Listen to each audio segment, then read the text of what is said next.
Hi, and welcome to the show. Subscribe at kevinmd.com/podcast. Today, we welcome back Sunir Chander. He's an emergency physician. He co-wrote the KevinMD article, Telemedicine as a Career, Not a Side Gig. Sunir, welcome to the show. Thank you, Kevin. Thank you for having me. All right, so let's start by briefly sharing a story and then jump into why you decided to share this particular article on KevinMD. All right. So my name is Sunir Chander. I'm an emergency medicine physician and has been practicing in the Boston area since 2003. Back in the pandemic, when the pandemic started, I got into telemedicine not because I thought I was going to love it, but more out of a sense of hustle. My emergency department had cut my shifts by 40%. I have kids going into college. I needed to do something in order to preserve income during that time. What I found was that I loved it. It kind of fit really nicely for me and solved some problems that I was having in my extended emergency medicine career. I love the fact that there is this intersection between technology, innovation of care models, entrepreneurship, and I was just be able so much more able to be creative in what I was doing. I grew my state licensure from 1 to 51. So I'm licensed across the country in DC. And that provided me with a lot of opportunities. I was able to get jobs on multiple clinical platforms. I worked as an advisor for multiple companies, and I had access to multiple leadership opportunities. In 2023, I started the Air Physician Academy, which stands for the All In Remote Physician Academy. It's a career training program and a peer network of physicians who are trying to do the same thing I'm trying to do. I also help run the network of virtual physicians, which is a third-party staffing solution for digital health companies.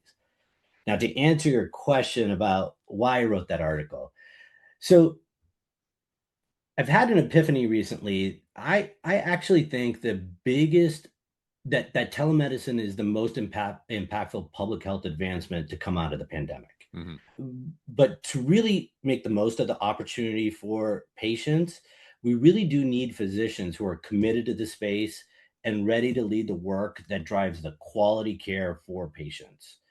That won't happen. It really won't happen if the doctors who enter the space are just trying to get extra income on the weekends or when they have time off. Mm-hmm. Really what our patients deserve is people who care about the field as much as they care about the patients.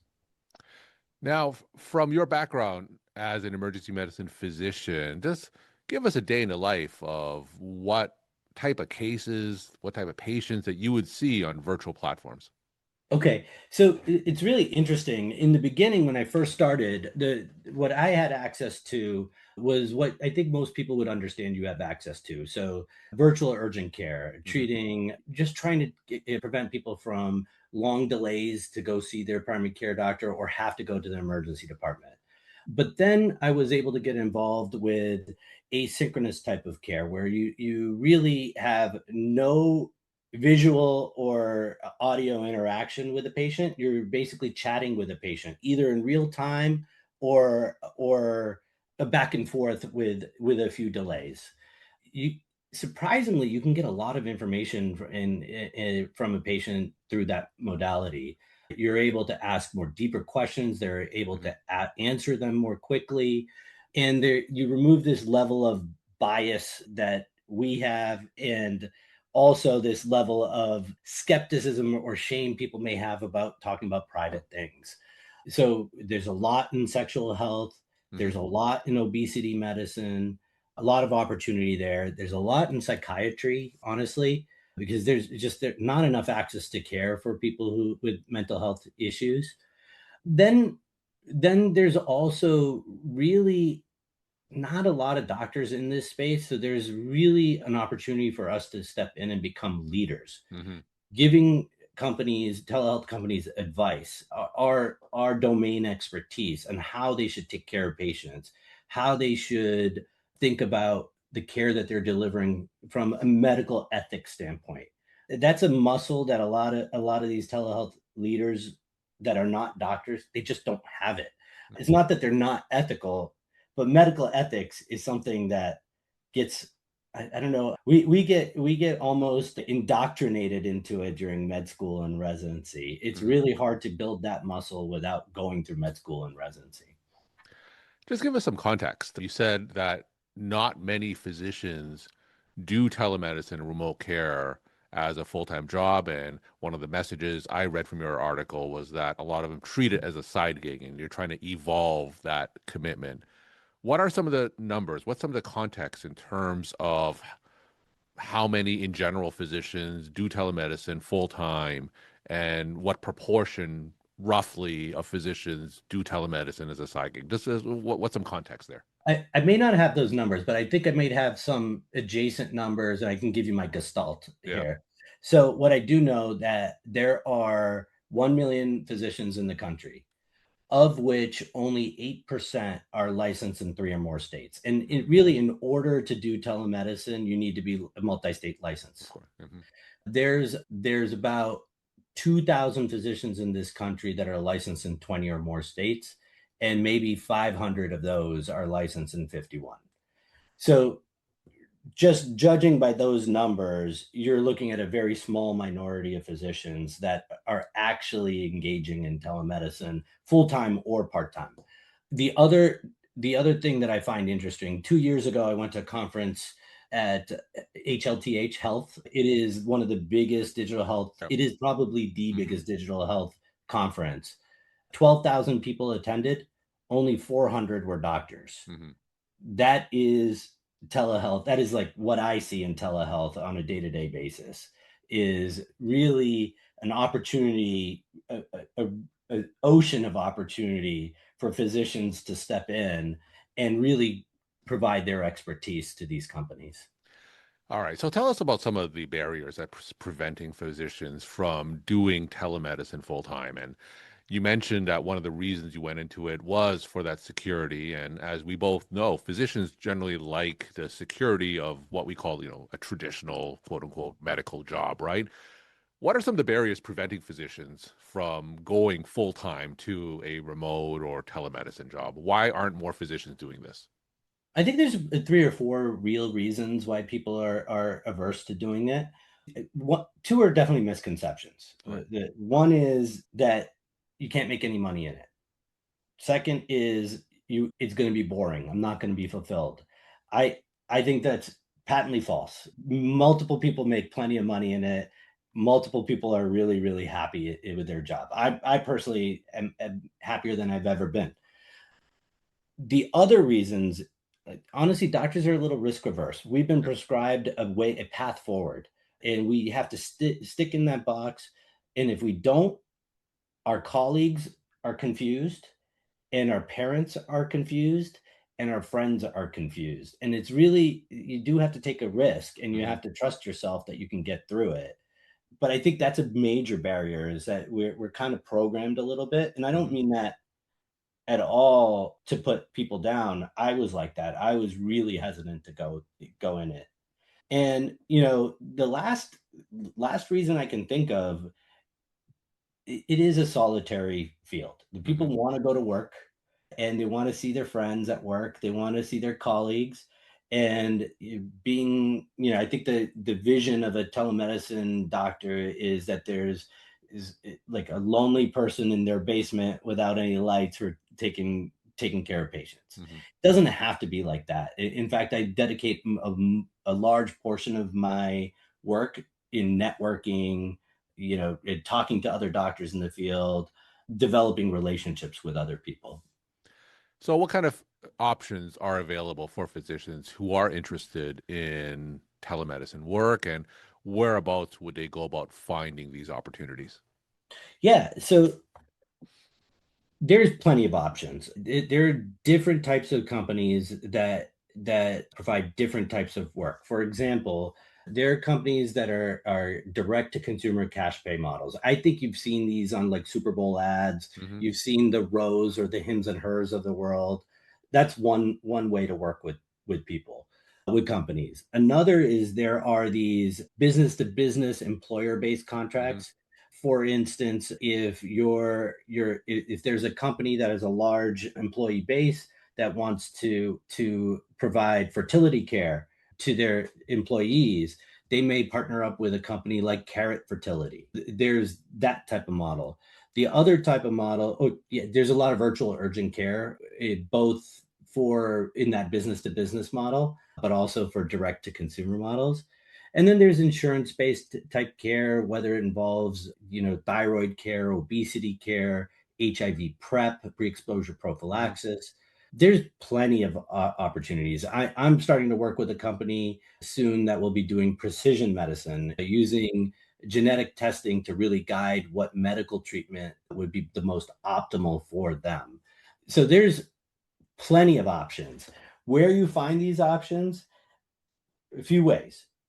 I think you have to dedicate some time to networking. You Mhm. should go to conferences, you should put yourself out there, you should go and meet people. There are definitely opportunities on LinkedIn, Indeed, and ZipRecruiter. You should build up a knowledge base of how to understand which companies are good to work with and which companies may not know what they're doing. That is a skill set that you're going to need to build, but totally doable. Are you finding that companies sometimes are shying away from physicians and hiring non-physician clinicians and advanced practice practitioners instead as a cost savings measure? What do you see as the future for physicians in the telemedicine industry? That's a great question, Kevin. Yeah, there are definitely companies that will use advanced practice practitioners. I don't think it's the only model. I do think there's challenges in staffing a company completely with mid-level providers. There's licensure and compliance issues that are challenging there. There's supervision that needs to happen that also can be challenging. And even when a company does hire NPs or PAs, they still need physicians to supervise them. Mhm. I'd say that it's probably, a 50-50 split amongst telemedicine companies and in how they do it. I do believe that the companies that really use that APP, they're having a lot of turnover, Mm. and it is a harder system for them to manage. Now, if a physician's listening to you now and evaluating a telemedicine option, just tell us some red flags that they should be aware of. I'm sure we've all heard stories about physicians' licenses being used. I've heard ADHD medicine companies just kind of using that Yep. physician license to liberally prescribe controlled substances, or physician licenses used for medical spas. Like, what are some questions physicians need to ask to make sure that that option isn't a red flag? Yeah, great, Kevin. Amazing. So, really, first things first. I think if you're going to step into this world, part of the reason why I wrote this article, right, is that you need to develop some literacy around it. You need to understand the business of telemedicine, and you need to understand what the red flags are. That's the only way you're going to be able to like stick up for yourself, stick up for your patients, really. So red flags that I tell people who come through our community in our career development, if there's some clear ones. One, if there is some non-doctor telling you what you should or should not prescribe.